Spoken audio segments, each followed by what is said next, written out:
जनमस्तु तत्क्षणियानन्दे चेयनन्दसा अरविन्दकरविन्दमा नमियो सिद्धसवा गुरुवे श्री गुरुपति गुरुपति ज्ञान सहिता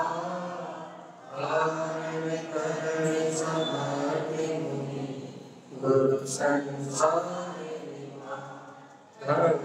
जो प्रभु सिंह हर जो विनाश जो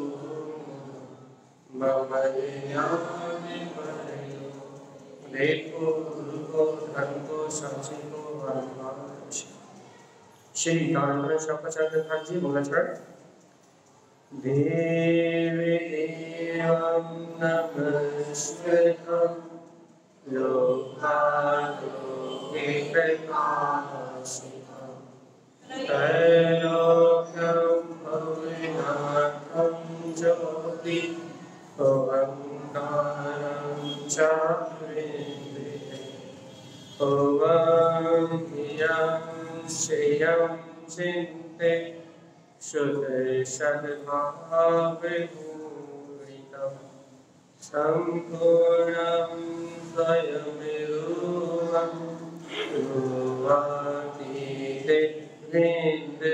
संयुक्तम् बोलिए आचार्य प्रवर सद्गुरु संत तारंतरण मंगलाचार्य जी महाराज जी की जय।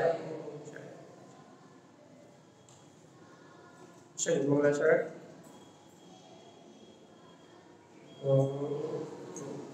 मंत्रोच्चारण ओम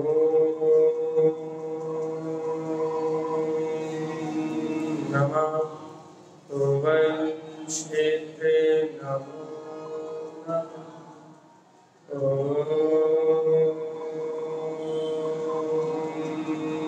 नमः वंशिते नमो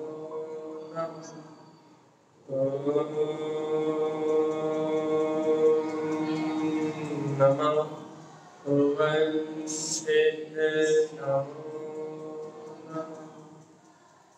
नमः सद्गुरु श्रीमद चिंतानंद स्वामी और सर्वज्ञ परमात्मा की अमृत में ज्ञान प्रस्ताव। यह श्री तारंतरण शंकराचार्य जी जहाँ अपन निरंतर सच्चे देव सच्चे गुरु और सच्चे धर्म का स्वरूप जानने वाला जो आवृत सम्यक दृष्टि है, उस आवृत सम्यक दृष्टि के गुणों को और उसी गुणों की पूजा को जानता है।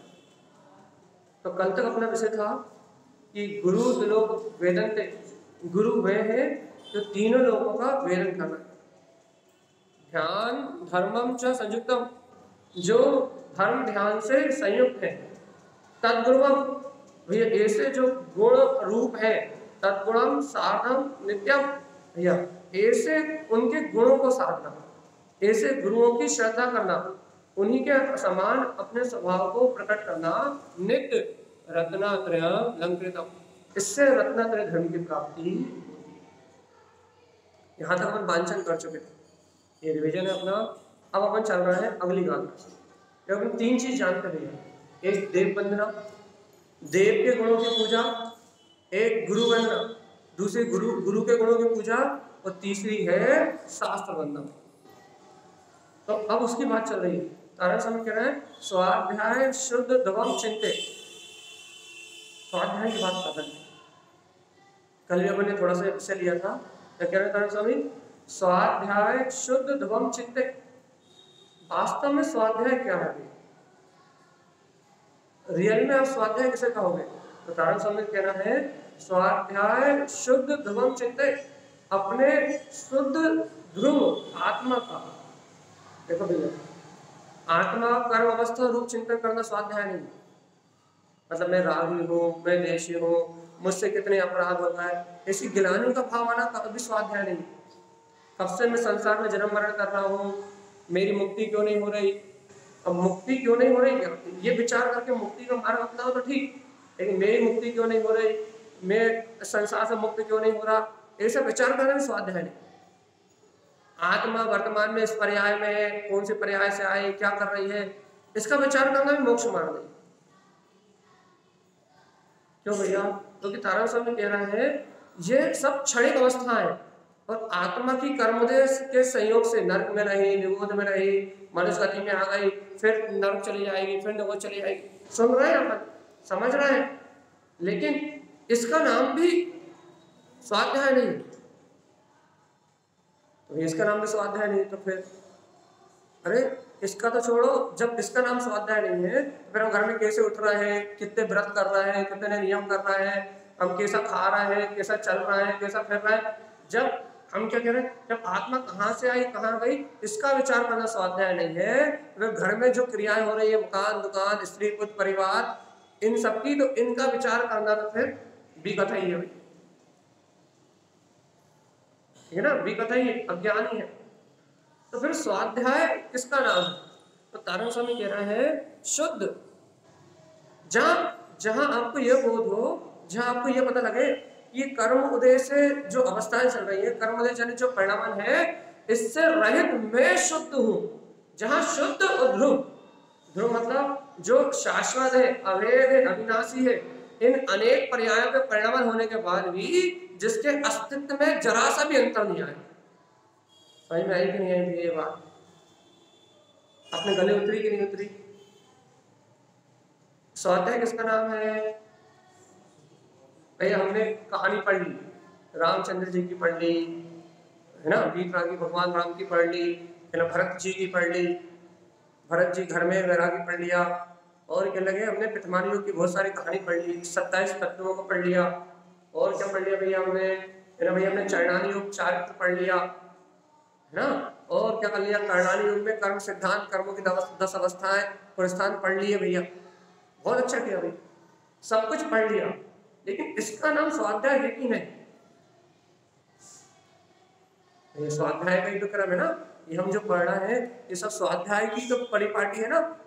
क्या ना लोगों, स्वाध्याय हम कब मानेंगे? हम अध्याय पढ़ने के थोड़े कह रहे हैं आपसे कि आपने कितने अध्याय पढ़ लिए, आपसे थोड़े पूछ रहे हैं कि आपने कर्णानी योग के कितने अध्याय पढ़ लिए, आपने चरणानी योग के कितने अध्याय पढ़ लिए, ये थोड़े पूछ रहे हैं कि पितमानी योग की आपने पदम पुराण पढ़ लिया है, कौन सा पुराण पढ़ लिया भैया, ये थोड़े पूछ रहे हैं कि आपने कितने अध्याय पढ़ लिए।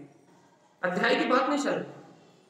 हाँ, स्वाध्याय के समय अध्याय रहेंगे, ये कोई दिक्कत नहीं, व्यवहार अपेक्षा से जब स्वाध्याय करेंगे तो ग्रंथ रहेंगे सामने, अध्याय रहेंगे, कभी माला रोहन जी रहेगी, कभी पंडित पूजा जी रहेगी, कभी कमलवती से रहेगी, कोई ना कोई सा ग्रंथ सामने रहेगा, लेकिन स्व अध्याय, तो वहां स्व का अध्ययन हुआ कि नहीं हुआ कि इन ग्रंथों का सार जीव तत्व शुद्ध आत्मा है, ये अध्ययन हुआ कि नहीं? इन ग्रंथों का सार यह है कि संयोगों में मेरे परिणाम बिगड़ते हैं, निमित्तों से मेरे परिणाम बिगड़ते हैं, सावधान, निमित्तों से मेरे परिणाम बिगड़ते हैं, लेकिन परिणाम जो बिगड़ना है वो निमित्तों से बिगड़ना है। मतलब देखो अब निमित्ताधीन कथन है, सत्य नहीं है। परिणाम काय से बिगड़ना है? निमित्तों से परिणाम बिगड़ते हैं, लेकिन निमित्तों के अधीन परिणाम जिसके बिगड़ते हैं वो भी संयोगी पर्याय है, लेकिन उस संयोगी पर्याय के होने के बाद भी मैं शाश्वत हूं और ध्रुव, इसका नाम स्वाध्याय। परिणाम बिगड़ेंगे भगवान, क्योंकि निमित्त अपेक्षा से कहेंगे तो जिस भूमिका में रहोगे वैसे परिणाम हुए बिना नहीं रहने वाले, जैसे संयोगों के बीच में बैठोगे वैसे विचार चले बिना नहीं रहने वाले, जब तक साधु नहीं हुए, जब तक संयमी नहीं हुए, जब तक आपने अणुव्रत और महाव्रत को ग्रहण नहीं किया, जब तक जिन निमित्तों के बीच में रहोगे वैसी परिणति हुए बिना नहीं रहेगी, वैसा कहने सुनने का भाव हुए बिना नहीं रहेगा, और वैसा भाव हो जाए उसके बाद भी आपकी प्रतीति में अंतर ना आए। स्वाध्याय क्या भैया? आप माला मोहन जी पढ़ो, श्रावकाचार्य जी पढ़ो, या कर्णानी योग पढ़ो, या गुणस्थान पढ़ो, या कुछ जो परिणाम हो पढ़ा, आपको ये बात यथार्थ बोध में आनी चाहिए कि ये जितनी मलिन पर्याय है ये सब कर्मदेय जन्य है और सब विनाशी है, चाहे अच्छी हो चाहे बुरी हो, पुण्य रूप हो चाहे पाप रूप हो, इन पर्यायों का कोई भी अस्तित्व नहीं है। तो फिर अस्तित्व किसका है भैया? स्वाध्याय किसको कहोगे आप? शुद्ध ध्रुव चिंते। इन सबके बीच में पढ़ते समय, सुनते समय, लिखते समय, बोलते समय आपको क्या हो जाए? स्वाध्याय शुद्ध ध्रुवम चिंतित, आपको आपके शुद्ध आत्मा का शाश्वत स्वभाव का चिंतन प्रकट हो जाए, चिंता हो जाए। काय की चिंता हो जाए? यार मैं तो शुद्ध बुद्ध आत्मा हूँ, अपना अपना काम बनाओ, और पर पर्याय में तो अनादि से ऐसा परिणाम हो ही रहा है, इसे देखो ही मत, इसकी ओर दृष्टि मत दो, और सामने दिखाई भी दे रही है, तो निर्णय करो कि एक समय की अवस्था है, अब भी आंखों के सामने से निकल जाएगी। देखो, जानने वाला तो शाश्वत है, देखने वाला तो शाश्वत है, अनुभव करने वाला तो शाश्वत है। ये एक समय की पर्याय है, तो सामने से बीत जाएगी, लेकिन जो शुद्ध स्वभाव है वो तो अनादि और अनंत, इसका नाम स्वाध्याय है। ऐसा स्वाध्याय होता कि नहीं होता? ऐसा नहीं होता तो फिर स्वाध्याय नहीं होता, क्योंकि होता है तो ऐसे ही होता है। तो स्वाध्याय का स्वरूप तो यही है। यदि स्वाध्याय ऐसा होता है जहां स्व आत्मा अपना शाश्वत स्वरूप बरतता है, यदि स्वाध्याय ऐसा होता है तो फिर स्वाध्याय होता है, और यदि स्वाध्याय ऐसा नहीं होता तो फिर स्वाध्याय होता ही नहीं। फिर क्या होता है? फिर अध्याय को पढ़ना होता है। बच्चों से अपन कहते हैं ना कि भाई KG1 पढ़ लिए, KG1 हो गई, KG2 हो गई, KG2 हो गई, KG3 हो गई, KG3 हो गई, KG1 में क्या पढ़ा था, बहुत भूल गए, KG3 में आ गए, KG1 का कुछ पता ही नहीं है, कोई अनुभव हुआ क्या? अनुभव की कोई बात ही नहीं थी। तो अपन ने ऐसे कर लिया, ये ग्रंथ भी पढ़ लिया, ये ग्रंथ भी पढ़ लिया, ये भी सुन लिया, वो भी सुन लिया, सबको सुन लिया, सबको समझ लिया, लेकिन उसमें जो व्यक्तता होनी चाहिए थी, शुद्ध भाव की जो व्यक्तता होनी चाहिए थी, जो अपने शाश्वत स्वभाव की व्यक्तता होनी चाहिए थी, उस पर अपना ध्यान गए नहीं भैया। स्व को छोड़ दिया और अध्याय पढ़ते गए। स्वाध्याय कह रहे थे, स्व का अध्याय मतलब आत्मा के अध्याय को खोलोगे तो स्वाध्याय। अब अपन आत्मा के अध्याय खोल, आत्मा के पेज पलटे नहीं, आत्मा की परिणति, आत्मा के परिणाम, आत्मा के पेज है, आत्मा के पेज पलटे नहीं, और जिनवाणी में शास्त्र के पेज पलटे गए। अब आत्मा के पलटा नहीं रहे और शास्त्र के पेज पलटा रहे हैं, स्वाध्याय थोड़ी ना। जब आपके अंतर के पन्ने पलटा है तो स्वाध्याय। पन्ने अपने पलटाने चाहिए भगवान जी, ग्रंथ के पलटा रहा है वो निमित्त है, लेकिन अपने पन्ने पलटाए, अपने परिणाम पलटते जाए, अपनी परिणति पलटती जाए, अपने अपने अपन जो भगवान आत्मा की महिमा सुन रहे हैं वो अपनी प्रतीति में आता जाए, अपनी परिणति पलटती जाए। आज जो इंद्रिय विषय राग में मोहित हो जाते हैं, विषय भोगों में, निमित्तों के चक्रव्यूह में आज उलझ जाते हैं, वहां से अपनी परिणति पलटती जाए। अरे देखो तो भगवान ने कहा है निमित्त तेरा करता नहीं है, तू उसे करता मानता है, इसलिए तू पागल हो। हमने भी अपने लिए क्या कहा? निमित्त अधीन परिणाम तो होंगे ही, तो ये स्वतंत्रता है, लेकिन तू निमित्त को कर्ता मानता है, इसलिए तू उन परिणामों में जुड़ रहा है। और यही तू अपने आप को कर्ता ना माने, निमित्त को परिणामों को कर्ता ना माने, तुझे तो अपना स्वावलंबी भाव प्रकट हो जाए कि मैं तो शुद्ध हूं और ध्रुव हूं, तो तेरे भाव को कोई हिला सकता। ऐसा आचार्य कहते हैं। आचार्य कहते हैं यदि कोई जिद्दी, आत्मज्ञानी को जिद्दी कहते हैं, यदि कोई जिद्दी ये जिद करके बैठ जाए कि मैं तो अशुद्ध भाव रूप परिणमित होऊंगा ही नहीं, मेरा तो भाव ही शुद्ध है, तो 3 काल में कोई कर्म उसको परिणमित करा सकता नहीं।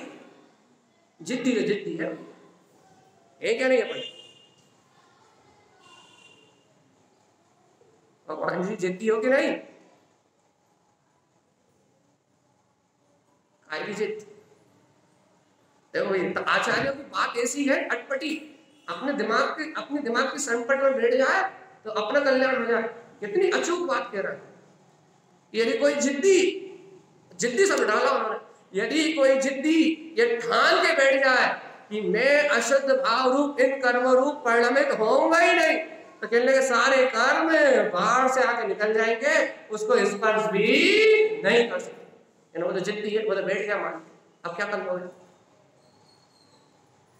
कोई कुछ नहीं कर सकता उसका भैया।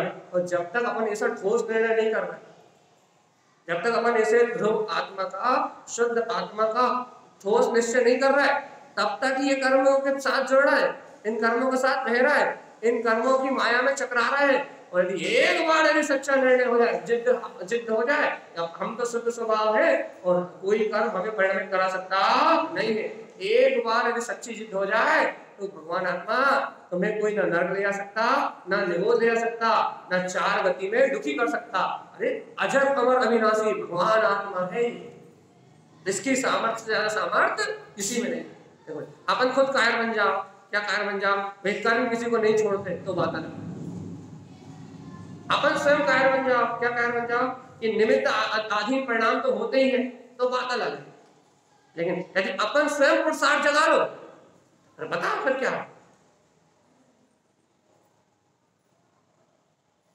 सब अपने हाथ में ही ना। घर दुकान का काम होता है तो पुण्य पाप के हाथ में होता है। नौकर में सफाई, वो दुकान में सफाई करनी होती है नौकर के हाथ में, नौकर आया करे, दुकान की सफाई नौकर करेगा कि नहीं करेगा। घर के बर्तन मांजने के लिए बाई आएगी, झाड़ू पोछा लगाने के लिए बाई आएगी, ठीक है ना। तो घर की सफाई, दुकान की सफाई नौकर के हाथ में, ठीक है कि नहीं। अपनी अंतरात्मा की सफाई,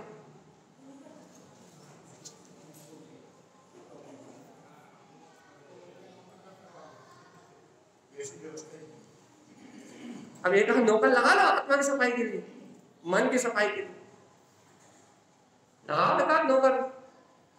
दुकान के लिए लगा लोगे, मकान के लिए लगा लोगे, सब चीजों के लिए आप नौकर लगा लोगे, लेकिन मन की सफाई का नौकर लगाओ, मन की सफाई के लिए नौकर लगाओ। है क्या, मिल रहा है क्या? हम बताए, मिल तो रहा है। हम बताए कि कौन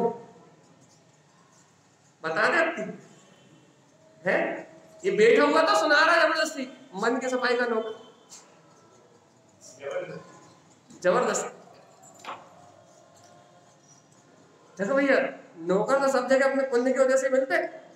तो क्या कह रहे हैं, यदि वास्तव में आपको मन की सफाई का भी नौकर मिला है कि जिनवाणी का अर्थ आपको समझ में नहीं आता, तो जबरदस्ती पकड़ के सुना रहा है कि अब सफाई करने तैयार हो, तब तो अपना घर खुला तो छोड़ो कि नौकर आए और सफाई करके जाए।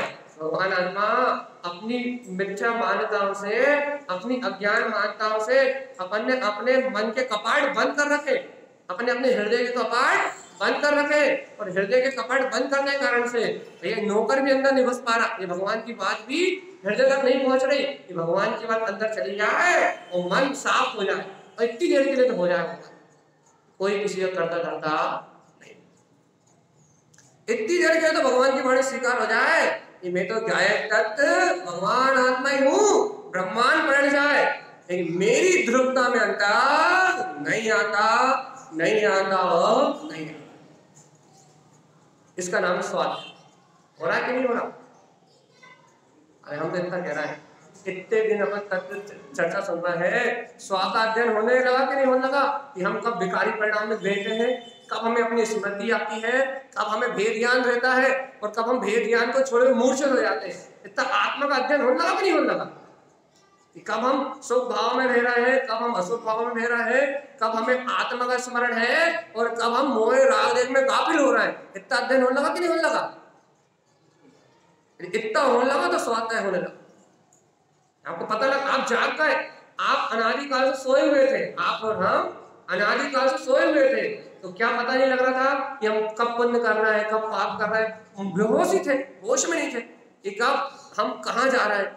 लेकिन अब जनवाणी का अध्ययन करने से, स्व आत्मा का चिंतन मनन करने से अब पता लगने लगा है कि कब हम कहाँ जा रहे हैं, होश आ गया, होश। और आगम में सुनो, होश का नाम साधना का है, सावधानी का नाम साधना है। जो आपको होश आने लगा ना, इसका नाम धर्म है, इसका नाम जागृति है। कितना उठो, जागो। तो ये जो आपको होश आ रहा है ना, अनादिकाल से जो इंद्रिय विषयों में, मन में जो बेहोशी थे, इनसे मुक्त होकर होश आ रहा है ना, इसका नाम जागृति। देखो एक उदाहरण देते हैं, पहले बच्चे भी, या पहले हम भी शुरू में, पहले जब जैन धर्म को नहीं जानते हैं, अभी बहुत लोगों को देखते हैं भैया होश नहीं है, भैया मणिया के सामने से भी निकल रहा है तो भी सिर झुक रहा है, पीर की दरगाह के सामने से निकल रहा है तो भी सिर झुक रहा है, हनुमान के मंदिर के सामने से निकल रहा है तो भी सिर झुक रहा है। ऐसा क्यों हो रहा है भैया? होश ही नहीं कि सिर कब झुक जाता है, पता ही नहीं है कि हमें भीत राग धर्म के अलावा और कहीं वंदना हम करते नहीं, पता ही नहीं। तो जहां जाते हैं वहां सर झुक जाता। अब बच्चों का नहीं झुकता, क्यों नहीं झुकता? बच्चों को पाठशाला में यथार्थ सिखा दिया गया है कि सच्चे देव गुरु धर्म के अलावा कहीं घर वो झुकाएंगे तो विद्यालय के सामने झुकाएंगे, नहीं तो नहीं झुकाएंगे। क्यों? क्योंकि उन्हें निर्णय हुआ और अपन अभी तक अपने को पता ही नहीं कि हम कहां से झुका रहे हैं। हम तो लौकिक संस्कार में जहां जा रहे हैं वही हमारा सिर झुक जा रहा है, होश ही नहीं है, बिल्कुल बेहोश है। तो ये सब बेहोशीपना क्यों है? यह वीतराग सर्वज्ञ देव की श्रद्धा ही नहीं है। हम रागी देशी देवों में और निष्ठात्म देव में अंतर ही नहीं जानते। अब जब अंतर ही नहीं जानते तो पता ही लगता कि गाड़ी चलाते चलाते हवन बच जाता और सर झुक जाता, तो पता ही नहीं है कि आप गाड़ी पे बैठे बैठे मिथ्यात्व का पोषण कर रहे हो। गाड़ी चलाते चलाते आप मिथ्यात्व की अनुमोदन कर रहे हो। गाड़ी चलाते चलाते आप अनंत अनंत अनंत नरक निरोध की कर्म ऐसे निवर्ण निगाचित कर्म बांध रहे मिथ्यात्व के, जिनको तोड़ने में आपकी पूरी जिंदगी नहीं अनंत जन्म लग जाएंगे तो नहीं टूटेंगे। और फिर क्या करा आपने? गर्दन ने झुकाई, भैया हमने करा क्या? लेकिन आपको पता नहीं सब विनय मिथ्यात्व हो गया और आपकी आत्मा अनंत काल के लिए ऐसे कर्मों से घिर गई जिनका कोई निराकरण है ही नहीं। बता क्यों हुआ? उदाहरण समझा देंगे। असावधानी के कारण उदाहरण दिया है कि क्यों हुआ? असावधानी के कारण। हमें बिल्कुल भी सावधानी नहीं है, इसलिए हमारा ऐसा परिणाम हुआ।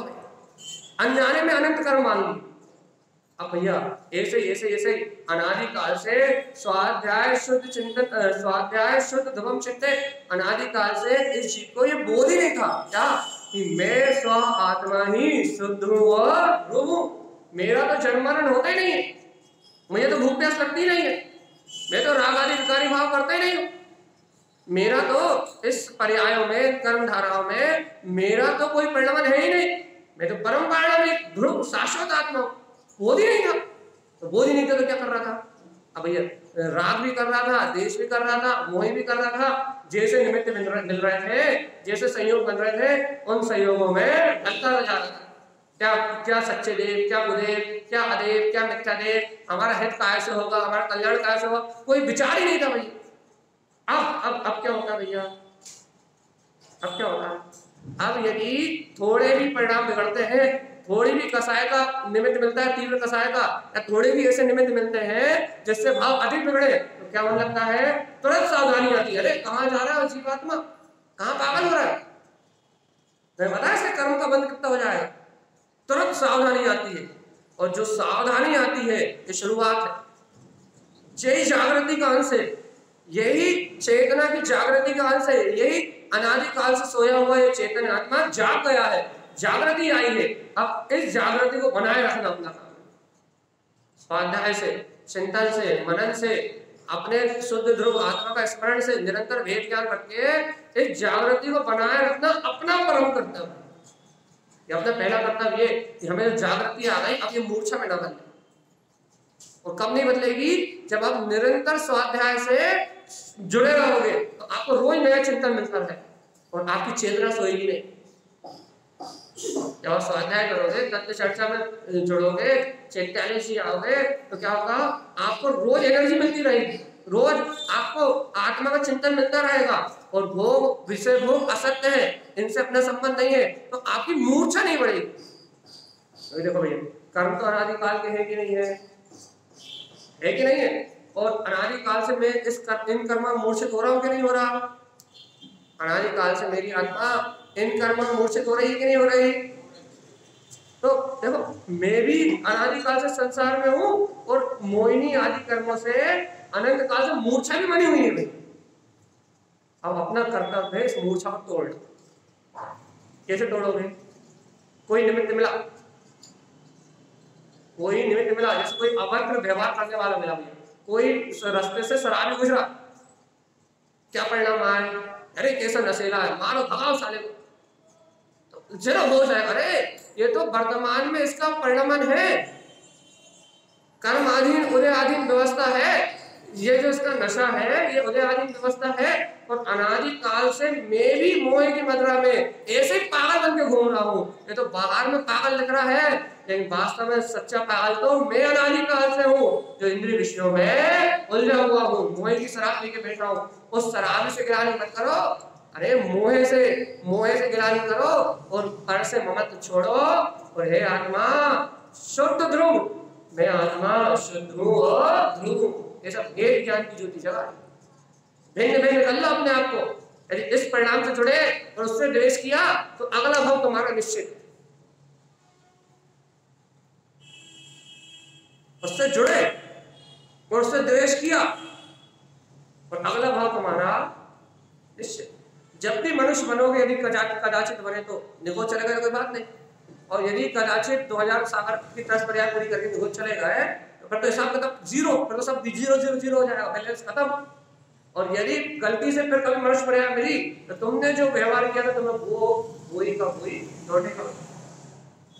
अगले भाव में जन्म यदि मनुष्य का होगा कभी तो पागल बन के ही जन्म लो। चलिए बताओ क्या है कार्य।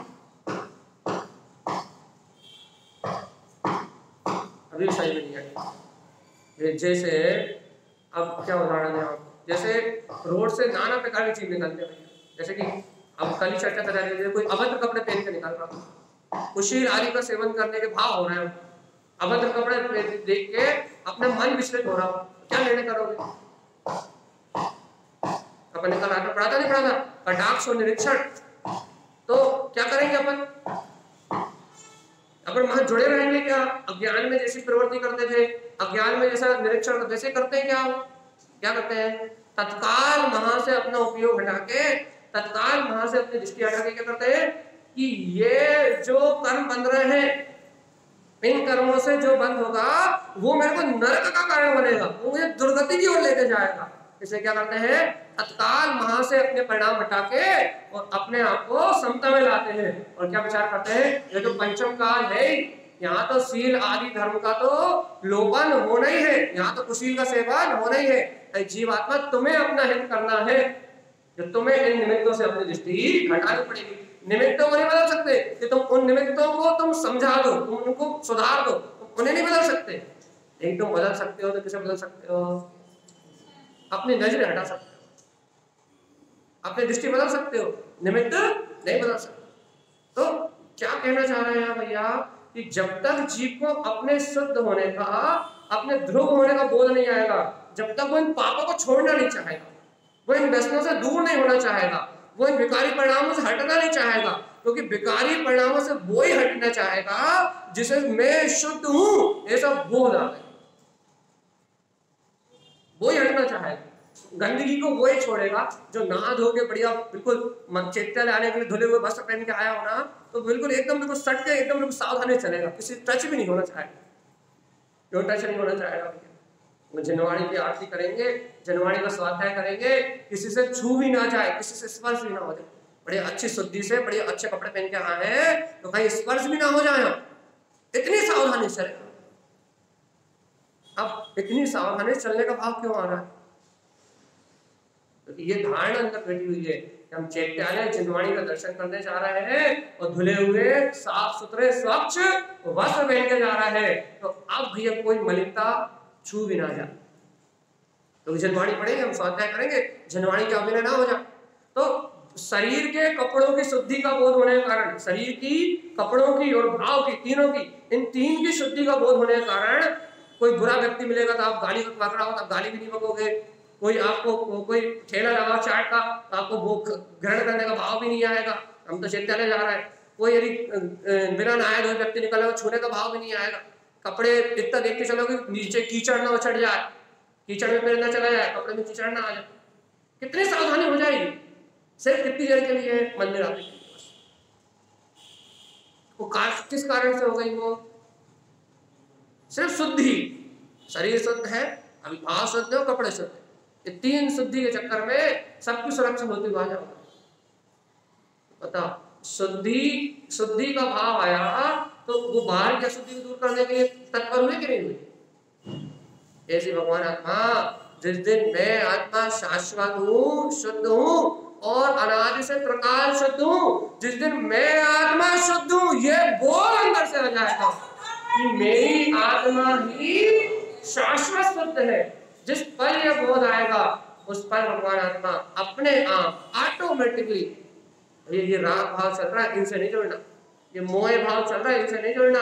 ये कुशील की भावना चल रही है, चोरी की भावना चल रही है, या मायाचारी की भावना चल रही है, झूठ बोलने की भावना चल रही है, यदि मैं इन भाव से जुड़ गया तो मेरी आत्मा मलिन हो जाएगी, और मैं मलिन हुआ तो मैं दुर्गति का।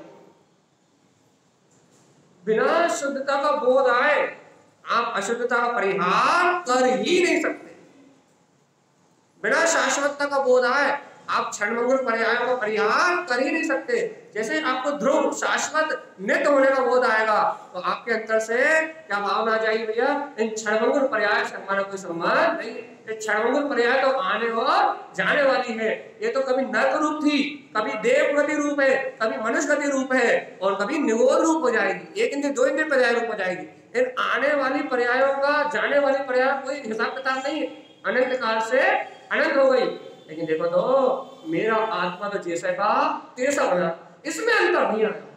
पर्याय आती गई और जाती गई, लेकिन मैं तो यथावत तथास्थ ज्ञान भाव में, मैं आत्मा तो साक्षी ध्रुव भाव में जैसा का तैसा विद्यमान रहा। आने जाने वाली पर्याय आती जाती रही, लेकिन मेरे शाश्वत ध्रुव आत्मा कुछ भी बिगड़ा क्या नहीं बिगड़ा। जिस दिन इस शाश्वत का बोध आ जाएगा उस दिन लगेगा यार इन क्षणभंगुर पर्याय में क्या दिमाग खराब करना, ये तो कर्म आनी है, ये तो आएगी और जाएंगी। लेकिन मेरा ध्रुव आत्मा, मेरी शुद्ध चेतना तो अनादि अनंत और अभेद ज्ञान में है, इसमें कोई अंतर आने वाला नहीं। इसे कहते स्वाध्याय करना है कि नहीं। स्वाध्याय देखो, स्वाध्याय देखो हम नहीं कह रहे हैं फिर से गाथा पढ़ देते, आपको तानू स्वामी पे ज्यादा विश्वास है तो तानू स्वामी क्या कह रहे हैं, स्वाध्याय शुद्ध ध्रुवम चिंते। स्वाध्याय क्या है भैया, शुद्ध, मैं शुद्ध हूँ, ध्रुव मैं शाश्वत हूँ, चिंते ऐसे शुद्ध और ध्रुव आत्मा की चिंता करने का नाम स्वाध्याय है।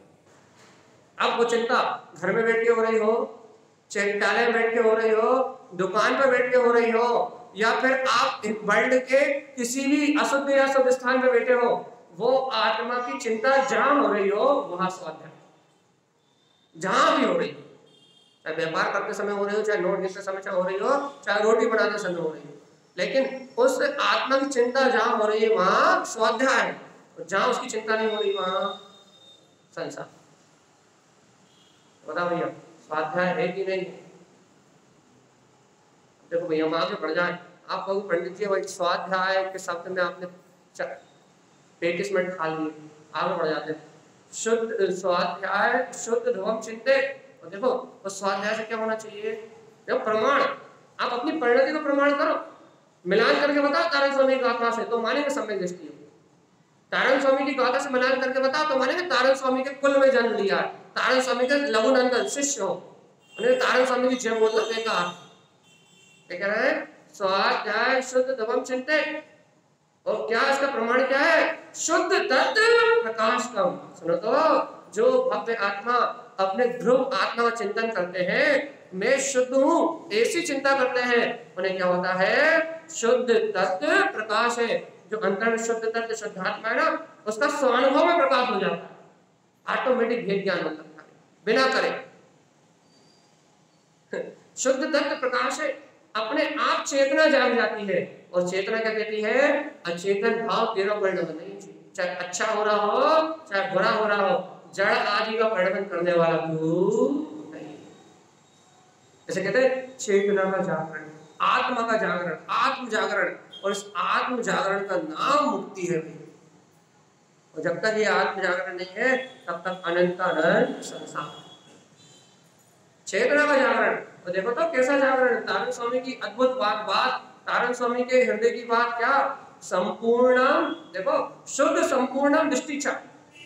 देखो क्या कह रहा है, जो इस प्रकार से स्वाध्याय करते हैं उनके लिए क्या कह रहे हैं, शुद्ध संपूर्ण दृष्टिचा, उनकी दृष्टि में शुद्ध संपूर्ण क्या दिखाई देता है, संपूर्ण शुद्ध स्वभाव, संपूर्णता झलकती है, लोकालोक का स्वभाव भी शुद्ध झलकता है, और अपने आत्मा के अनंत गुणों का स्वभाव भी शुद्ध झलकता है, जिनकी दृष्टि संपूर्ण रूप से शुद्ध है। भाई अटकेली नहीं है, भाई अभी तो मनुष्य भाव में है, क्या अभी हम सम्यक दृष्टि हो पाएंगे क्या, तो वे कब होंगे, नरक में जाकर होंगे। मनुष्य भाव में नहीं होंगे तो कहाँ होंगे? कितनी बड़ी शंका जीव के मन में, भैया मनुष्य गति है, पंचम काल है, तो पंचम काल में हम सम्यक दृष्टि होंगे कि नहीं होंगे? भैया तू पंचम काल में मनुष्य गति में नहीं, तो नरकों में हो जाएगा, है ना, या फिर मलेच्छ खंड में होगा, है ना, मलेच्छ खंड में होगा, और या फिर इंद्रों की विभूति में जब अभी भोग नहीं मिल रहा है तो भोग की लालसा में मरा जा रहा है, जब इंद्रों को भोग मिलेंगे बहुत सारे तब तो सम्यक दृष्टि होगा, है ना, या फिर भोग भूमि में जाके होगा। भगवान आत्मा जब इतना दुख सहन करके इस पंचम काल जैसे दुखम काल में जन्म लेने के बाद, जहाँ साता जैसी चीज नहीं है, जब शांति जैसी कोई चीज नहीं है, चाहे निराकुलता जैसा कोई परिणाम नहीं है, जब ऐसे दुख भरे वातावरण में रह के जब तुझे ये आत्मा का सुख अच्छा नहीं लग रहा, ये सम्यक जैसा रत्न अच्छा नहीं लग रहा, इसके प्रति ललायतपना नहीं आ रहा, तो फिर नरकों में और स्वर्गों में और भोग भूमियों में और एक इंद्र दो इंद्र तीन इंद्र पर्याय में तो होता ही नहीं, फिर वहां होगा कहां से? होता ही नहीं आसंगी पर्याय में, कहां करोगे भैया सम्यक दर्शन? बताओ तो, मनुष्य भाव में नहीं करोगे तो कहां करोगे? हाँ, इस भाव में नहीं तो किस भाव में? उस भाव का नाम बता दो भैया। बिल्ली की पर्याय में, कीड़े की पर्याय में, मच्छर की पर्याय में, मक्खी की पर्याय में, पेड़ की पर्याय में, झाड़ पहाड़ की पर्याय में, स्थावर गति में कौन सी पर्याय में, निबोध की पर्याय में कौन सी पर्याय में सम्यक दर्शन कर लेंगे हम? हाँ, नहीं होने वाला ना। तो इसका मतलब ये पक्का हो गया कि सम्यक दर्शन होगा तो आज होगा, अभी होगा, इस क्षण होगा और इस पर्याय में होगा, और इस पर्याय में हो गया तो हो गया, और इस पर्याय में नहीं हुआ तो भगवान जी इतना जान के, इतना समझ के भी फिर क्यों पागलपन हो रहा है? क्यों पागलपन हो रहा है? और तुमसे कहां कुछ छोड़ने बोल रहा है? हम तो तुमसे कुछ छुड़वा भी नहीं रहा है, इतना कह रहे हैं कि वास्तव में तू कुछ ग्रहण ही नहीं करता, बस मान जा, छोड़ने की तो बात ही नहीं कर रहा, ये तू कुछ छोड़ दे। इतना कह रहे हैं अनंत संसार में इस पुद्गल के बीच में रहते हुए भी तूने परमाणु मात्र भी ग्रहण नहीं किया, और ग्रहण किया हो तो बता दे कि तेरे साथ कौन सी एक कंकड़ का टुकड़ा भी बता दो जो तुम्हारे साथ आत्मा के साथ हमेशा सदा काल रहे, एक कंकड़ का टुकड़ा, एक इतना सा, अरे इतना सा टुकड़ा बता दो, एक छोटा सा माइनर मिनी, बिल्कुल बिल्कुल सबसे छोटा परमाणु, इतना सा बता दो, 1 ग्राम सोना रहेगा क्या? है? नहीं, 1 रत्ती बिल्कुल नहीं। फिर ये पागलपन किस चीज के लिए मिलता होगा? जब पुद्गल का एक परमाणु भी आत्मा अपने साथ रखने में सामर्थ्य नहीं है, नहीं है, नहीं है, एक परमाणु भी आत्मा अपने साथ रख सकती नहीं है, सामर्थ्य नहीं है आत्मा में। भगवान आत्मा तो फिर क्या है अपना? जब एक परमाणु अपना नहीं है तो शरीर कहां से होगा? शरीर से दिखने वाले धन संपत्ति कहां से होंगे? माता पिता परिवार कहां से होंगे? और ये जितना झमेला संसार में दिखाई दे रहा है, ये सब अपना कहां से होगा? जब एक परमाणु अपना नहीं रख सकते अपने पास। ये है जागृति, ये जागृति आ जाए कि जिस हाय हाय में, जिस मेरा मेरा में अपना जीवन बिता रहे हैं, वहां ये बोल आ जाए यहाँ कुछ अपना होता ही नहीं है, यहाँ तो जगत संसार में एक सपने का ज्यादा और कुछ भी नहीं, सपने से ज्यादा और कुछ भी नहीं है संसार में, है कि नहीं? स्वीकारता आ रही है कि नहीं आ रही? आ रही। तो देखो तारण स्वामी क्या कहते हैं, पढ़ ले, सुन ले, समझ ले, अनुभव कर ले। स्वाध्याय शुद्ध ध्रुवम चिंते, अपने शुद्ध ध्रुव आत्मा का चिंता करना स्वाध्याय है। स्वाध्याय से क्या होता है? शुद्ध तत्व प्रकाश है, जो छुपा हुआ परमात्मा है वो अनुभूति में प्रकाशित होता है। कैसा प्रकाशित होता है? शुद्ध संपूर्ण दृष्टि से। कैसा प्रकाशित होता है भैया? अपनी संपूर्ण दृष्टि को शुद्ध करने रूप प्रकाशित होता है। या ऐसा कहो, शुद्ध दृष्टि में संपूर्णता से झलकता है कि अरे जीवात्मा अज्ञान बस मान रहे थे कि तुम राग जैसी जन्मरण कर रहे हो, वास्तव में तुम सिद्ध जैसे ही हो। संपूर्ण दृष्टि शुद्ध हो जाती है भैया। और जिनकी दृष्टि संपूर्ण रूप से शुद्ध हो जाती है, ज्ञानम मयम साधन ध्रुवम, फिर वो और क्या करते हैं? मैं ज्ञान में आत्मा, मैं गायक में स्वभाव हूँ, साधन इसकी साधना करते हैं, इसकी श्रद्धा करते हैं, ध्रुवम कि मेरा ज्ञान स्वभाव तो अटल है, अविनाशी है भैया, और कैसा है? अविरल है, कभी समाप्त होने वाला नहीं है। अरे रूपातीत, पर के रूप से अतीत है और स्वयं के रूप में संयुक्त है। अविगत आत्मा, अविगत, अविगत का मतलब क्या होता है? अविगत, अविरल नहीं कह रहे, अविगत, अविगत का मतलब क्या होता है?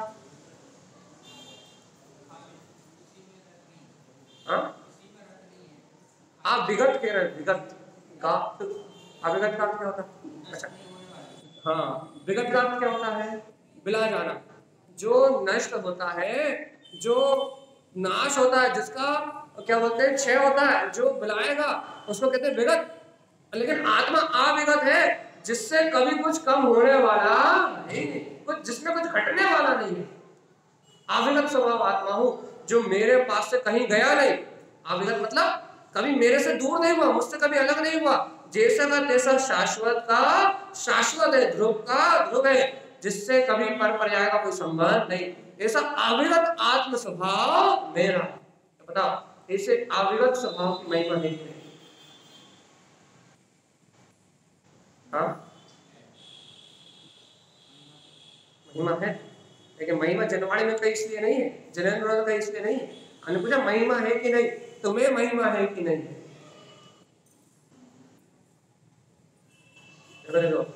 पति पति बीत जाएगा, पत्नी बीत जाएगी, बच्चे बीत जाएंगे, धन बीत जाएगा, शरीर बीत जाएगा, और जितने भी संयोग हैं वो सब बीत जाएंगे, लेकिन आत्मा अविगत था, अविगत है और अविगत अब भी इसकी स्मृति है कि नहीं, इसका बहुमान है कि नहीं, कि वो आत्मा जो कभी बिलाता नहीं।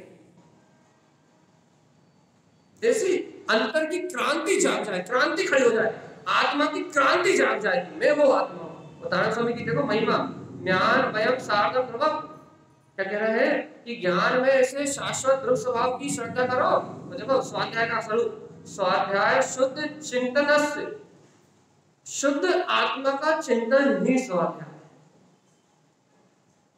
और स्वाध्याय के नाम पर रटने की विद्या को छोड़ दो।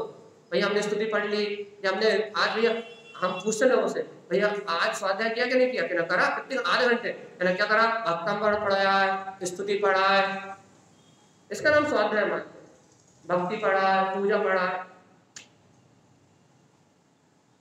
स्वाध्याय क्या है? स्वाध्याय शुद्ध चिंतन। अरे जिस निमित्त से आपको आपके शुद्ध आत्म स्वभाव का चिंतन हो, उसका नाम स्वाध्याय है। उससे क्या होता है? मन वच काय निरोधनम, मन के शुभ अशुभ परिणामों का, मन की क्रिया का, वचन की क्रिया का और काय की क्रिया का, इन तीनों का निरोध जिससे हो, उसका नाम स्वाध्याय। मन से, वचन से पढ़ा है, स्तुति पढ़ा है, पूजा पढ़ा है, इसका नाम स्वाध्याय नहीं है। मन वचन काय की प्रवृत्ति का निरोध हो, उसका नाम स्वाध्याय। अपन क्या मानते हैं? मन वचन काय से क्रिया कर ली, उसका नाम स्वाध्याय। मानो तारण स्वामी की बात, जब तक इस बात को नहीं मानोगे तब तक तारण स्वामी ग्रंथों को नहीं जान पाओगे, और अपने आत्मा को नहीं जान पाओगे, और मुक्ति के मार्ग को नहीं जान पाओगे। देखो तारण स्वामी क्या कह रहा है, क्या कह रहा है? स्वाध्याय शुद्ध चिंतन, चिंतन शुद्ध आत्मा का चिंतन करना स्वाध्याय है। तो स्वाध्याय से क्या होता है भैया? मन वचन काय निरोधनम, मन वचन काय की प्रवृत्ति का निरोध होता है, कि मन वचन काय से क्रिया हो रही है, ये मेरी क्रिया है ही नहीं। जो स्वाध्याय में जो शुद्ध अभाव हो रहा है, स्वाध्याय से जो शुद्ध भाव का जन्म हो रहा है, स्वाध्याय से जो शुद्ध आत्मा की प्रतीति आ रही है, स्वाध्याय से मैं शुद्ध आत्मा हूं ऐसा जो बहुमान आ रहा है, ये है, ये फल स्वाध्याय। मन वचन काय का निरोध होता है, और स्व आत्मा का बहुमान, स्वाभिमान और स्व आत्मा का चिंतन होता है। यह स्वाध्याय का शुद्ध फल। आय का फल, ऐसा स्वाध्याय करना है कि नहीं करना? यह स्वाध्याय का एकदम शुद्ध फल। और तारण स्वामी की बात और तो सुन लो, भगवान दिखते नहीं। तो लोकम तीर्थ शुद्धम, स्वाध्याय का फल देखो भैया, स्वाध्याय का फल क्या है? तो लोकम, तीनों लोकों में, तीर्थम, जो तीर्थ मतलब जो रत्नत्रय कह रहा है, शुद्ध रत्नत्रय, उनकी प्राप्ति भी मार्ग स्वाध्याय से ही होती है, ना किसी पूजा से होती, ना किसी पाठ से होती, ना किसी क्रिया से होती। पंचम काल में यदि कोई जीव उपदेश से सम्यक प्राप्त करेगा तो उसके लिए स्वाध्याय एक मार्ग मूल कार्य है। जनवाणी के अलावा और कहीं से रत्नत्रय की प्राप्ति होने वाली। और वो जो स्वाध्याय में जो स्व आत्मा है ना, उसके लिए नारायण स्वामी कह रहे हैं तीनों लोगों में वही तीर्थ से शुद्ध है, अपना शुद्ध आत्मा। तीनों लोगों में यदि आप आत्म कल्याण चाहते हो तो गारंटी आगम की एक प्रमाण है। तो लोकम तीर्थम शुद्धम, तीनों लोगों में यदि रत्नत्रय की शुद्धता से प्राप्ति की बात को एक समझना चाहते हो तो भगवान के उपदेश के अलावा और समझाने वाला नहीं। जनवाणी के अलावा, स्व आत्म चिंतन के अलावा, शुद्ध आत्मा के आश्रय के अलावा वो रत्नत्रय कहीं से प्रकट होने वाला नहीं। तुम्हें जहां जाना हो वहां चले जाओ, फिर लेकिन अनुभूति तो निज के पास आने पे ही होगी। स्व आत्मा के चिंतन से ही कल्याण होगा। जिसके पास जाना, जिस विद्वान के पास जाना उसके पास चले जाओ, कुछ नहीं मिलेगा। जब भी मिलेगा तो जहां है वहीं से मिलेगा, और जहां रत्नत्रय को खजाना है ही नहीं वहां से। इसलिए अब तो ले आओ भगवान जी स्मृति, अब तो कर लो अपना कल्याण। और देखो नारायण स्वामी क्या कह रहा है, स्थिरम शाश्वतम ध्रुवम। जीव क्या करता है? स्वाध्याय से क्या करता है? शुद्ध आत्मा का चिंतन करता है, मन वचन काया का निरोध करता है, और तीनों लोगों में जो श्रेष्ठ है ऐसे रत्नत्रय स्वभाव को शुद्धता से साधता है। कैसे साधता है? स्थिरम, स्थिर होके, काय में स्थिर होता है? शाश्वतम ध्रुवम, जो अपना शाश्वत अनादि अनंत ध्रुव गायक पद है, इस स्वभाव में स्थिरता की भावना से, आत्मा में स्थिरता की भावना से इन रत्नत्रय की प्राप्ति कर लेता है। देखो भैया, जब तक आत्मा में स्थिर नहीं होंगे तब तक मोक्ष होने वाला। अपन भी कहते हैं भैया, एकाग्रता का नाम ध्यान है। यदि मन वचन काया में एकाग्रता है, यदि मन वचन काया से पर पर्याय पुद्गल परिणामों में एकाग्रता है तो आत्मरोध ध्यान। आत्मरोध ध्यान कैसे होता है? अच्छा, तो मंदिर आने से आत्म ध्यान होता है कि नहीं होता? आरती करने से आत्म ध्यान होता है कि नहीं होता? होता है भगवान जी। माला जपने से आत्म ध्यान होता है कि नहीं होता? होता है, होता है, नहीं होता नहीं, होता है। स्वीकार करना बहुत कठिन लगता है। प्रवचन सुनने से आत्म ध्यान होता है कि नहीं होता? होता है, होता है, होता है। जब तक स्व आत्मा का शुद्ध आत्मा का सहकार नहीं है, आत्म और रूप ध्यान के अलावा कुछ होता ही नहीं है। इसलिए कह रहा है भगवान जी, एकाग्र चिंता निरोध। अरे पर भाव से निरोध करो, मन वचन काया से चिंता हटाओ, मन वचन काया को अब देख, मन वचन काया की प्रवृत्ति को देखना बंद करो और भगवान की वाणी को स्वीकार करो। और एकाग्रता बनानी है तो भगवान की वाणी को सुन के निज गायक स्वभाव की एकाग्रता बनाओ, तो धर्म ध्यान प्रारंभ होगा। इसके अलावा धर्म ध्यान कहीं नहीं हो रहा, सब कर्म ध्यान है। और शुभ कर्म ध्यान है, अशुभ कर्म ध्यान है। शुभ कर्म ध्यान से क्या करोगे? स्वर्ग चले जाओगे, और अशुभ से नरक चले जाओगे, इससे ज्यादा कुछ नहीं हो। लेकिन मोक्ष जाने के लिए तारण समीकरण स्थिरम शाश्वतम ध्रुवम। कहाँ स्थिर होना है? कहाँ होना है? कहाँ होना है? जहां आज तक हुए नहीं, अपने शाश्वत ध्रुव त्रिकाली स्वभाव में, जिसमें स्थिर होने की भावना नहीं रखी। भैया ये भावना तो रही, मैं मरूं ना, ये 100 साल की 200 साल जी जाऊं, 400 साल जी जाऊं, ये घर मेरा स्थिर रहे, गिरे ना, जर्जर ना हो, ये सोना चांदी महल अटारी बने रहे, पुत्र ना मरे, माँ ना मरे, पिता ना मरे, ये घर परिवार में किसी को मरण ना हो, ये सब स्थिर रहे। इन्हें स्थिर बनाने की भावना हुई, जबकि पता है कि ये स्थिर रहने वाले किसी के नहीं हुए आज तक। चाहे नारायण हो चाहे चक्रवर्ती, कोई भी हो, राजा राणा छत्रपति, कोई भी हो, ये किसी के स्थिर हुए ही नहीं। धन दौलत वैभव गाड़ी गाड़ी पुत्र परिवार जिनकी स्थिरता की हम भावना पाते हैं, वो आज तक किसी के पास स्थिर नहीं हुए। लक्ष्मी जिसको हम स्थिर रखना चाहते हैं, माया, वो आज तक किसी की नहीं हुई, वो किसी की नहीं रही हुई आज तक। बताओ, जिनकी स्थिरता हम चाहते हैं वो स्थिर होते नहीं है। वो जो स्थिर है, देखो कितना आश्चर्य। अरे ऐसा लग रहा है अपने आप को दो दो थप्पड़े दिन में 10 20 50 बार दो तो गाल लाल हो जाए। याद है कि कम से कम क्या कह रहा है कि जो स्थिर रहता है अनादि काल से स्थिर है, जो हमसे कभी अलग नहीं हुआ, उसकी स्थिरता में हमारा कोई ध्यान नहीं है। उस गायक परमात्मा की, उस सुख स्वरूपी आत्मा की स्थिरता में बिल्कुल एक रंच मात्र ध्यान नहीं है। दुनिया को स्थिर करना चाहते हैं, जबकि ये पुद्गल पर्याय स्थिर होंगी नहीं, लेकिन जो शाश्वत है, स्थिर है, अविनाशी है, उसकी स्थिरता पे कोई ध्यान नहीं देते। ऐसा लगता है जैसे वो है ही नहीं।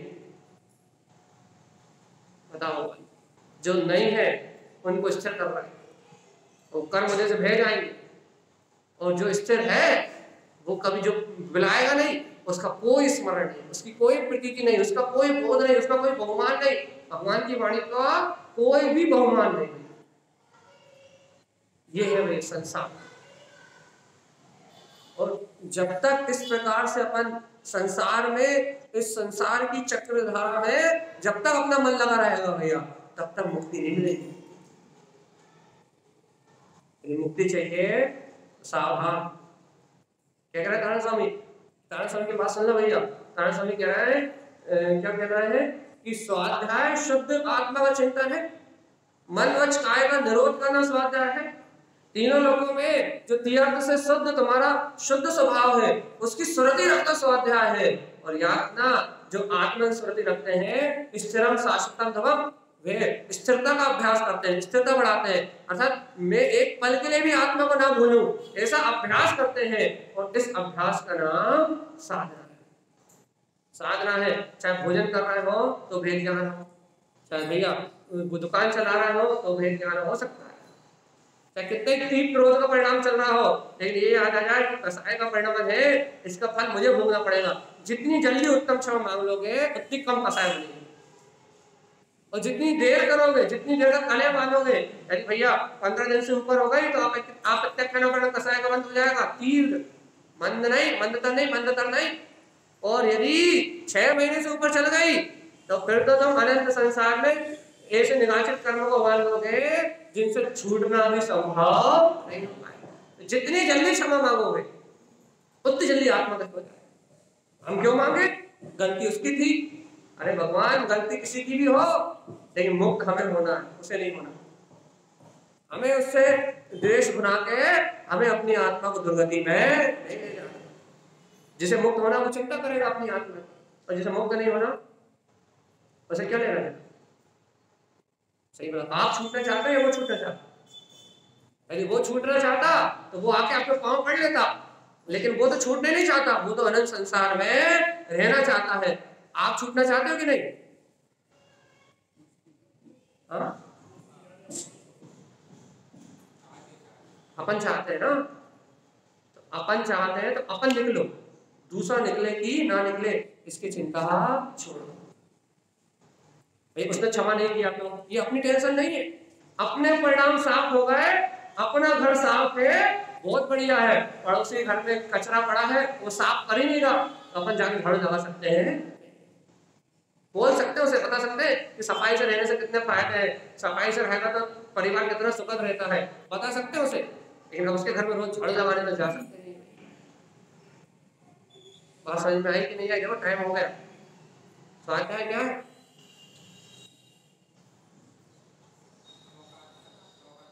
ये पीछे वालों से पूछ ले कुछ। स्वाध्याय क्या है? आप लोग आके बैठ रहे हैं, बहुत सारे प्रवचन कर रहे हैं, बिल्कुल एकदम नॉर्मल बढ़िया, समझ में ना आए ऐसी कोई बात नहीं कह रहा। आगम का शब्द एक उपयोग नहीं कर रहा, एक भी कठिन शब्द ऐसा लिया हमने कि आपको जिसका अर्थ नहीं पता हो। एक आध दो शब्द आए क्या?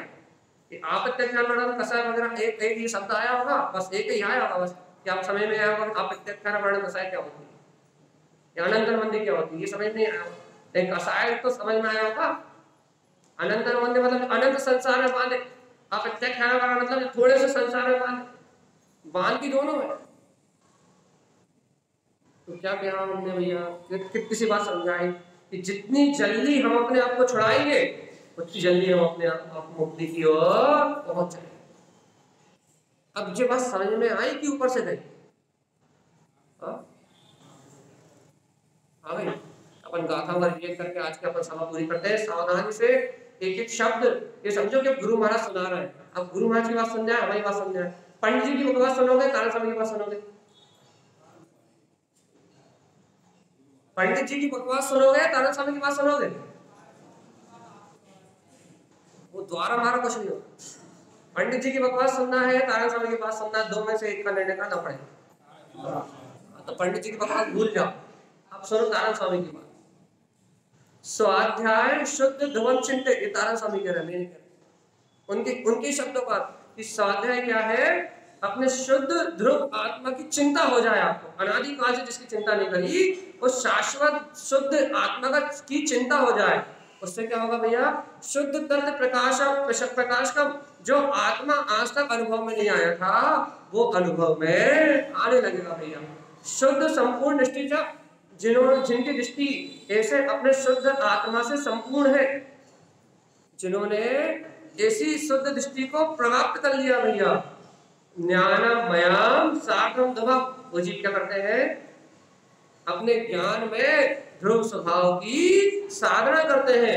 स्वाध्याय शुद्ध चिंतन, स्वाध्याय क्या है, शुद्ध आत्मा का चिंतन, मन वच काय निरोधनम, उसका फल क्या है, स्वाध्याय का मन का, वचन का, काया का निरोध होता है भैया। त्रिलोकम तीर्थम शुद्धम, और इन तीनों लोगों में जो सर्वश्रेष्ठ करे तीन रत्न, सम्यक दर्शन, सम्यक ज्ञान और सम्यक चारित्र, वो शुद्ध रत्न प्राप्त हो जाते हैं। जैसे स्थिरम शाश्वतम ध्रुवम, जो जीव अपने शुद्ध स्वभाव में स्थिर होने की भावना भाते हैं, अपने शुद्ध स्वभाव की स्वरत रखते हैं, उसी की प्रतीति रखते हैं, उन्हें अपना शाश्वत ध्रुव स्वभाव अनुभव में प्रकट हो जाता है। और वो स्वाध्याय करने वाले जीव जन्म मरण से छूटकर मुक्ति श्री का वर्ण कर लेते हैं, वही अर्यंत हो जाते हैं और वही सिद्ध हो जाते हैं। और जब भैया स्वाध्याय नहीं कर पाते, वो हमारी तरह यहाँ से चिल्लाते रहते हैं या फिर सुनते रहते हैं, बस। जो स्वाध्याय करते हैं वो अर्यंत सिद्ध हो जाते हैं, और जो नहीं करते वो या चिल्लाते या सुनते। चिल्लाने सुनने से और सुनाने से बचना है तो स्वाध्याय करो, स्वयं की आत्मा चिंतन करो, तो सुनना और सुनाना दोनों बंद हो जाए, ठीक है ना। ये ऐसे अपना आत्मा कल्याण हो, तो गुरुदेव की ये बात हमारे आत्मा के अनुभव का कारण बने दिया। और ये आचार्य सदगुरु संत तारण जय हो।